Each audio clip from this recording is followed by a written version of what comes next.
سامعین ناظرین، infection control society آپ کی صحت کے لیے، آپ کی آگاہی کے لیے مضامین آپ کی سماعت کے لیے پیش کرتی ہے، تاکہ آپ اپنی فیملی کو، اپنے گھر والوں کو، اپنے دوستوں کو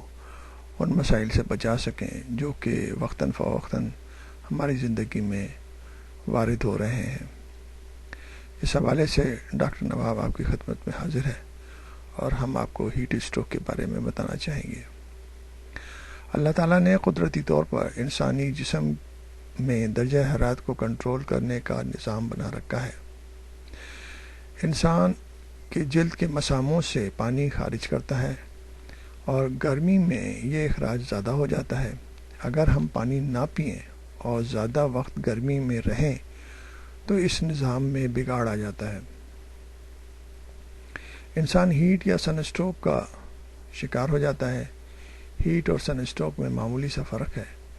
سورج کی شعاعوں میں براہ راست متاثر ہونے والا شخص سن اسٹروک کا شکار ہوتا ہے، جسے لو لگنا بھی کہا جاتا ہے، اور گرم جگہ پر کام کرنے والا یا بنا بجلی کے گرمی میں کام کرنے والا شخص ہیٹ اسٹروک کا شکار ہوتا ہے۔ اس کا شکار وہ بھی لوگ ہوتے ہیں جو گرمی میں سر ڈھانپ کر نہ نکلیں اور جنہوں نے مناسب پانی کی مقدار نہ پی رکھی ہو، یا وہ گرم جگہ پر کام کرتے ہوں۔ اس کے ساتھ ساتھ اگر ڈرنکنگ، شراب نوشی کرنے والے افراد اور وہ لوگ جنہوں نے موسم کے حساب سے کھڑے رہنا پہنے ہوئے ہوں، وہ بھی اس کا شکار ہو سکتے ہیں۔ یعنی کہ ایسے افراد جو کپڑے نہ پہنے ہوئے ہوں وہ بھی اس کا شکار ہو سکتے ہیں۔ اس لیے ضروری ہے کہ ایسے موسم کے اندر جب کہ تبدیلی ہو رہی ہے اور ہر فرد کو معلوم ہے، میڈیا، الیکٹرانک میڈیا، اخبارات مسلسل چیخ کے آپ کو بتا رہے ہیں کہ اس کنڈیشن میں آپ اپنی احتیاطی تدابیر اختیار کریں۔ اپنے ساتھ پانی کی بوتلیں رکھیں، جب بھی ضرورت ہو فوراً، جب بھی پیاس لگے فوراً پانی پئیں۔